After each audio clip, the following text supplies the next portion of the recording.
Sayyidina Ali. Hadis ini memang diriwayatkan oleh Sayyidina Ali, Bu. Dia datang bersama istrinya. Siapa? Siti Fatimah, anaknya Nabi Muhammad SAW. Nengok ke rumah Rasulullah SAW tuh ya. Datang ke sana. Tiba-tiba Rasul sedang menangis, Bu. Menangis. Bukan menangis jadi-jadian, bukan menangis pura-pura. Dan bukan air mata buaya yang keluar. Karena ada air mata buaya. Nangis beneran, air mata sedih. Tuh ya. Nangis beneran. Lalu Sayyidina tanya, "Ya Rasulullah, mengapa engkau menangis seperti itu? Apa sebenarnya yang sedang terjadi terhadap dirimu sehingga engkau menangis? Atau peristiwa apa yang menyebabkan kau sampai menangis seperti ini?" Ya. Kalau anak kecil menangis biasa, Bu ya. Remaja menangis biasa. Mungkin putus cinta, putus harapan, menangis ya. Ditinggal pacar, ditinggal calon suami mungkin. Tapi ini Rasulullah SAW udah tua, menangis. Nah, ini kan istimewa, Bu ya. Lalu kata Rasul bilang, baru saja pada peristiwa aku disro'kan dan dimi'rajkan, Allah telah perlihatkan kepadaku. Tuh. Peristiwa Isra dan Mi'raj diperlihatkan oleh Allah Subhanahu wa taala tentang suasana neraka. Oh, karena ada hadisan, Bu ya. Apa uritu nar fa iza aksara min ahliya an-nisa. Nah, dalam hadis lain tuh, Bu ya. Allah perlihatkan kepadaku tentang keadaan neraka. Dan ahli neraka itu yang paling banyak adalah kaum wanita. Hadis ini populer, Bu. Terkenal, Bu ya. Karena memang populasi wanita kan paling banyak, Bu ya. Populasi wanita paling banyak gitu. Sehingga diceritakan juga di dalam neraka itu seperti itu. Lalu kata Rasulullah SAW, saya tidak sanggup menyaksikan peristiwa itu ketika aku diperlihatkan tentang keadaan neraka di mana isinya kaum wanita. Ya. Ada sekitar 7, Bu. 7 peristiwa yang Allah perlihatkan kepada Rasulullah SAW tentang ahli neraka tuh. Mohon maaf sebelumnya, Bu ya. Karena itu cukup menyedihkan. Sehingga Rasulullah sampai menangis itu. Yang pertama, kata Rasulullah SAW, aku diperlihatkan keadaan neraka, pemandangan seorang wanita yang digantung dengan menggunakan rambutnya sebagai tali gantungan. Jadi rambutnya diikat, digantung beneran. Kayak ibu pernah menonton film apa tuh, yang hukum gantung tuh ya. Tapi ini pakai rambut wanita itu yang digantung. Dan Rasul bilang otaknya mendidih, saking panasnya tuh mendidih tuh, kelihatan ngebul kepalanya tuh, ya. Ngebul gitu. Kemudian yang kedua Rasul bilang, Allah perlihatkan kepadaku seorang wanita yang juga digantung dengan menggunakan lidahnya menjulur tuh. Jadi lidahnya ini digantung, dibangkol ya lidahnya, gangkol. Dan dikucurkan air panas ke dalam mulutnya itu. Serem, Bu.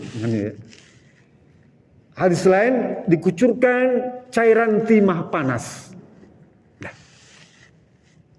Kemudian Rasul ceritakan lagi, Allah perlihatkan kepadaku tentang perempuan yang ketiga, dia bilang, yang digantung, mohon maaf ya, menggunakan payudaranya, gantung payudaranya, diikat gitu, gantung. Dan ular serta kala jengking merayap di tubuhnya. Hadisnya seperti itu, Bu. Jadi saya nggak kurangin, nggak saya tambahin. Ya. Kemudian diajak lagi Rasul itu melihat perempuan lagi yang diikat kakinya menggunakan, mohon maaf, payudaranya. Ya. Jadi payudaranya kan, mohon maaf sekali lagi, Bu. Kalau masih muda itu mungkin nggak bisa, betul. Kalau udah tua, jadi mohon maaf. Kadang-kadang nggak berani juga mungkin, nggak biasa. Tapi nggak apa-apa dong ngomongin, kan ini hadis, Bu ya. Jadi diikat dengan payudarnya. Kalau bahasa Jawa payu itu apa, Bu? Laku ya. Kalau darah perempuan. Jadi diikat dengan payudaranya, Bu. Dan tangannya itu diikat di ubun-ubunnya, Bu. Nanti Ibu cari hadis ini ya. Jadi mungkin Ibu searching, googling boleh ya. Akan begitu bunyinya. Lalu kemudian yang kelima, kata Rasulullah, aku diperlihatkan seorang wanita yang kepalanya seperti babi dan badannya seperti keledai, seperti kuda, himar. Ya. Kemudian Allah tunjukkan kepadaku yang terakhir, yang ketujuh ya. 6 ya, yang keenam, berarti 6. 6, seorang wanita yang menyerupai gogong. Nah, lalu kemudian dia menghirup bara api yang panas, api dari mulutnya dan keluar dari duburnya. Kalau saya bilang, aku tidak tahan menyaksikan itu semua. Dan kalau membayangkan itu, aku menangis. Lah Siti Fatimah dan Sayyidina Ali pun ikut menangis dengar cerita itu. Ya Rasulullah, betapa hebatnya siksaan yang Allah berikan kepada mereka itu. Lalu apa yang menyebabkan mereka disiksa semacam itu ya Rasulullah?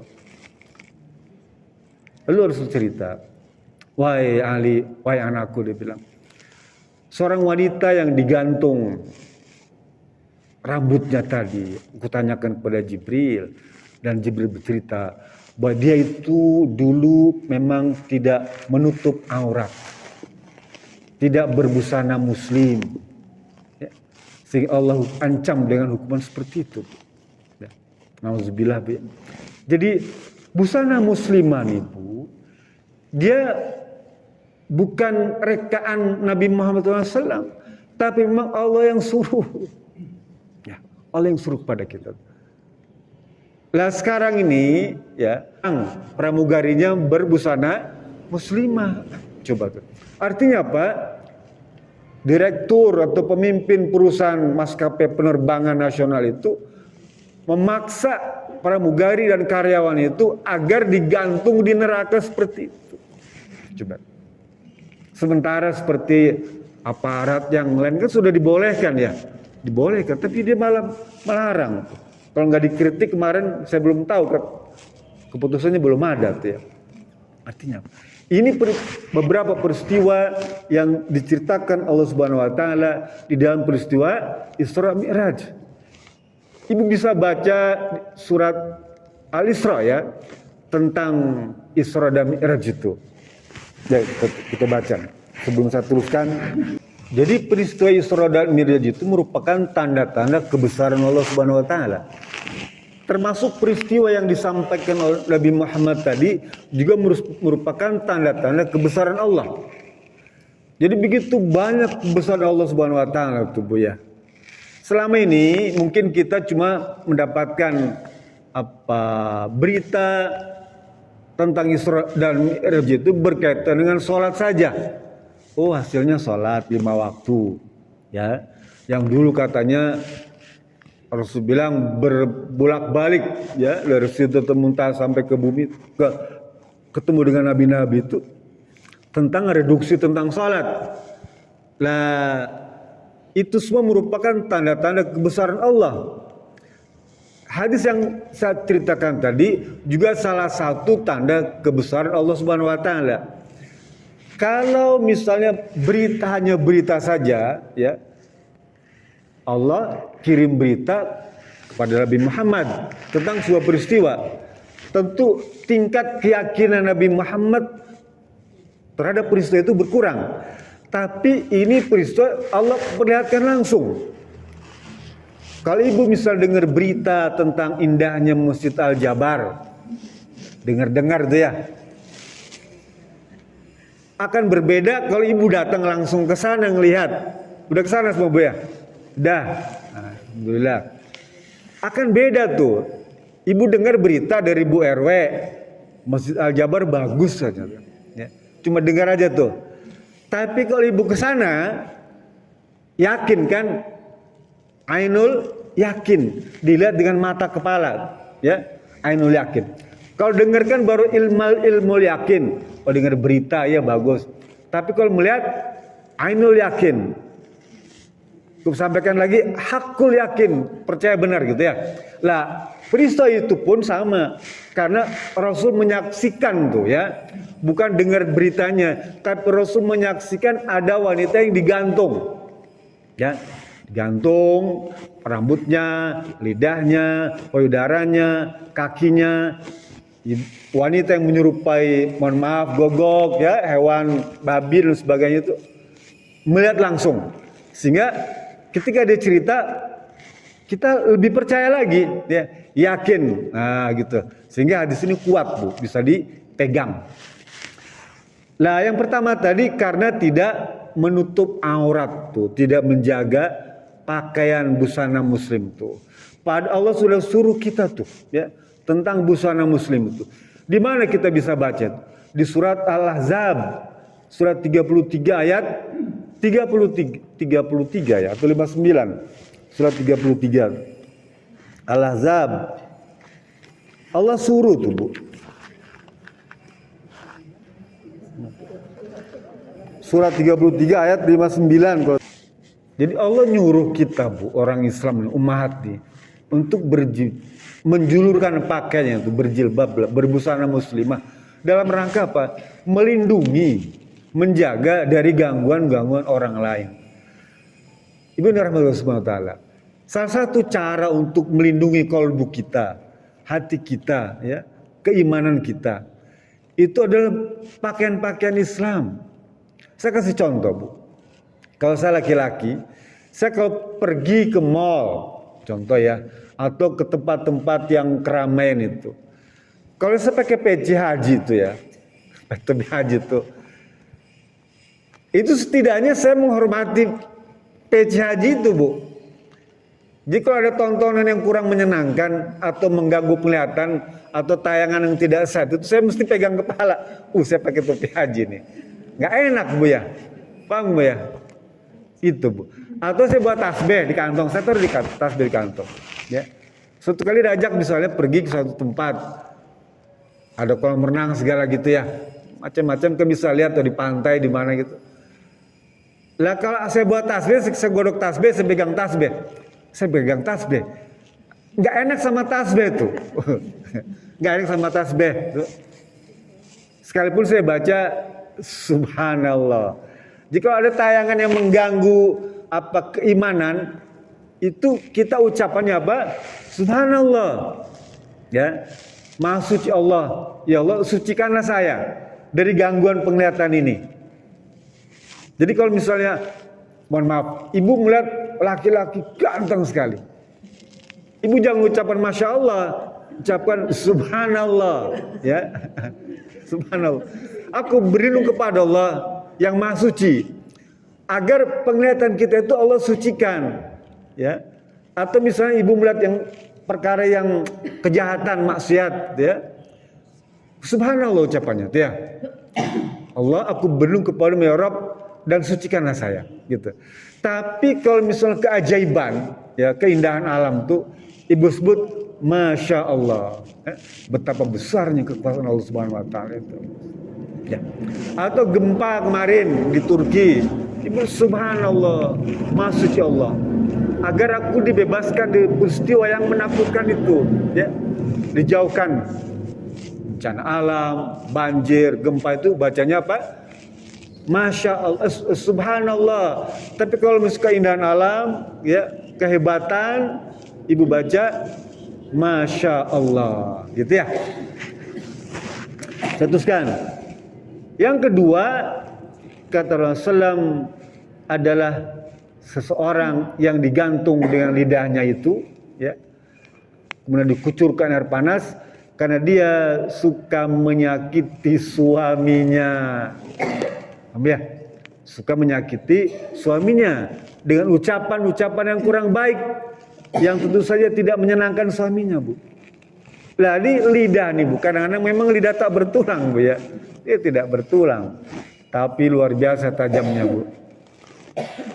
Kata Sufyan As-Sauri Bu ya, lidah itu kalau menusuk seseorang ke jantung hatinya, itu lama Bu sembuhnya. Kata beliau, kalau pedang menusuk seseorang, dia bisa sembuh lukanya. Kalau kering dia sembuh. Ya. Tapi kalau lidah menusuk hati seseorang, nggak ada obat yang bisa menyembuhkannya. Sekalipun lidah itu sebenarnya sudah dipagari dengan gigi yang rapat. Yang ngompong mohon maaf ya. Lidah kita ini sudah dipagari dengan gigi yang rapat, rapi itu, kokoh lah kan, kokoh. Ya. Lidah nih dikunci dengan gigi itu, nggak ada bolong. Kalau bolong dia pasti ngirung suaranya. Gitu. Masih dikunci lagi dengan 2 bibir tuh di luar tuh, ya. Supaya jangan gampang ngomong orang tuh, ngejek, menghina, nyakit, apalagi nyakitin suami, gitu ya. Ini yang kemudian Rasul bilang gini, ketika Allah perlihatkan kepada Muhammad SAW tentang keadaan neraka, dia bilang, "Faiza aksaru ahluha min nisa ya yakfurna." Sahabat tanya, itu kenapa mereka tuh perempuan itu banyak di neraka? Karena mereka tidak bersyukur. Oh ya, yakfurnal ashir, tidak bersyukur akan pemberian suaminya, tidak bersyukur akan kebaikan suaminya. Wa yakfurnal ihsan, dan tidak berterima kasih atas perbuatan yang selama ini dilakukan oleh suaminya. Pendek kata, segala yang suaminya kerjakan itu nggak beres saja gitulah. Nah, ini yang dimaksudkan Rasul bilang, yakfurnal ashir, yakfurnal ihsan. Lah bu, suami ibu ini kan sudah Allah takdirkan dia. Suami itu. Sudah itu sekalipun mungkin di luar ada yang mungkin kita kagumi itu, tapi Allah sudah mentakdirkan itulah. Dan kita sudah bisa hidup selama misalnya 30 tahun rumah tangga. Sudah lama. Ada yang 40 tahun, ada yang 50 tahun berumah tangga itu. Sudah rasanya sudah ada chemistry mestinya ya. Jangan kemudian kita menjelek-jelekan suami itu. Gak boleh. Apalagi merendahkan, apalagi menghina. Mohon maaf sekali lagi Bu ya. Kadang-kadang memang di dalam urusan rumah tangga itu banyak urusan. Bukan hanya sekedar urusan nafkah ya, nafkah jajan atau uang atau santunan. Bukan cuma itu memang diakui. Ada misalnya nafkah batin. Nafkah batin.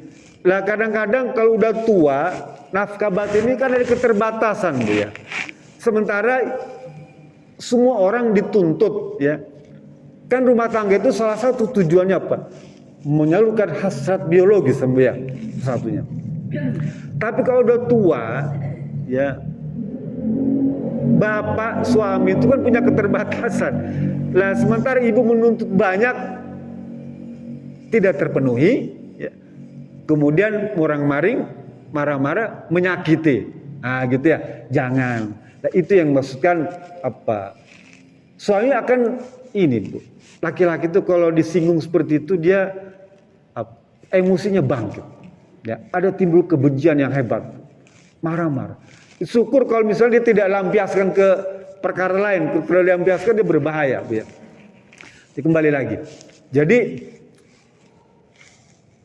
wanita yang digantung lidahnya itu karena dia tidak bisa menjaga lidahnya sehingga menyakiti suaminya tuh ya. Itu. Yang ketiga kata Rasulullah SAW, seorang wanita yang digantung, mohon maaf payudaranya itu karena dia tabarrujal jahiliyah, bergaul dengan laki-laki di luar, ikhtilat, dan tidak melindungi menjaga dirinya tuh Bu. Sudah mah dia membuka diri tabarut dan dia tidak berusaha untuk melindungi dirinya. Dari apa? Dari sentuhan atau jamahan laki-laki yang bukan mahram. Paham ya? Coba sekarang nih mohon maaf Bu ya. Kalau ibu nonton dangdutan itu, ya dangdutan itu di mana-mana seluruh Indonesia Bu. Itu nggak afdol kayaknya, nggak sempurna kalau nggak nyawer. Ya. Dan laki-laki itu nyawer itu kan pakai uang. Dia akan merasa rugi kalau cuma membagikan uang begitu saja tanpa menyentuh apa si wanitanya itu, penyanyinya. Sekali lihat Bu ya, nanti coba di YouTube tuh banyak tuh. Hampir semua hiburan dangdutan itu Bu ya, tidak luput dari perkara-perkara saweran itu. Yang kadang-kadang apa, saya kalau lihat itu saya udah nggak kuat Bu ya, saya buru-buru pulang aja gitu ya. Bukannya soal suci enggak, tapi tadi saya menjaga fitnah Bu ya, menjaga fitnah aja. Lah itu bahkan si penyanyi itu rela, dia dengan rela bukannya menghindar malah dibuka, malah diberi kesempatan. Apalagi kalau diminimi uang ratusan ribu kan, nah 100.000 tuh. Bukan cuma ditempelin, diulek-ulek. Mohon maaf Bu ya. Itu Bu. Lah itu yang dimaksudkan Rasul tadi dalam hadis tadi, itu maksudnya itu. Seperti itu ya. Bahkan mungkin lebih dari itu Bu. Lah budaya tradisi semacam ini, kebiasaan masyarakat seperti ini, sekarang juga orang baca Quran sampai disawer Bu. Nah, saya sedih juga tuh ya. Tempelin di pipinya kan uang ya, tampil sampai begitu so. Karena ini apa, budaya yang sangat buruk Bu ya. Ancamannya luar biasa. Untung saja itu bukan keinginan yang Qori itu Bu ya. Qori marah-marah tuh sampai begitu kan ya. Tapi kalau penyanyi tadi memang kepengen dia disawer kan itu. Semua wah luar biasa tuh. Lah ini yang apa menjadi tantangan kita semua, terutama orang tua yang punya anak wanita tuh, hindari itu semua. Lah apalagi di tempat-tempat hiburan yang resmi itu ya, tempat hiburan yang resmi, mereka lakukan itu semua Bu ya, dengan tanpa merasa bersalah atau berdosa, mereka bebas. Lah kalau kita sudah tahu ancamannya seperti tadi itu, digantung payudaranya, mudah-mudahan mereka tidak menghindari itu. Nih nanti Bu, bentar lagi nih 14 Februari apa namanya tuh? Hari apa? 14 Februari itu kan, ya hari Valentine tuh. Itu mereka bebas Bu. Anak-anak remaja, anak-anak gaul, anak milenial tuh, mereka nginep di hotel-hotel bebas tuh ya, berpasangan-pasangan. Katanya hari kasih sayang. Lah orang Islam ini kasih sayang itu setiap hari. Ya, kita baca Bismillahirrahmanirrahim setiap hari kan. Artinya kasih sayang itu setiap hari.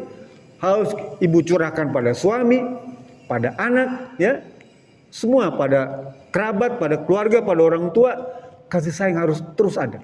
Lah kalau mereka itu menjadikan 14 Februari itu sebagai bukan hari raya kasih sayang, tapi hari kemaksiatan.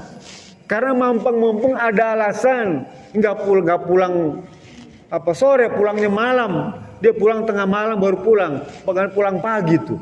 Apa yang mereka kerjakan? Ngeri Bu, kalau saya ceritakan dia tanya apa orang-orang hotel lo, ya pada nanti coba besok 4 Februari ibu boleh searching tuh, hotel full semua tuh biasanya gitu ya, full book tuh, isinya itu pasangan-pasangan semua, baik yang sudah bersuami, ya, atau suami yang sudah beristri, ya, atau memang pasangan yang bebas, banyak Bu. Kalau ibu hobi buka apa medsos itu kan banyak di sana Bu ya. Apa tawaran-tawaran, ajakan-ajakan seperti itu. Baik untuk apa perempuan ataupun untuk laki-laki.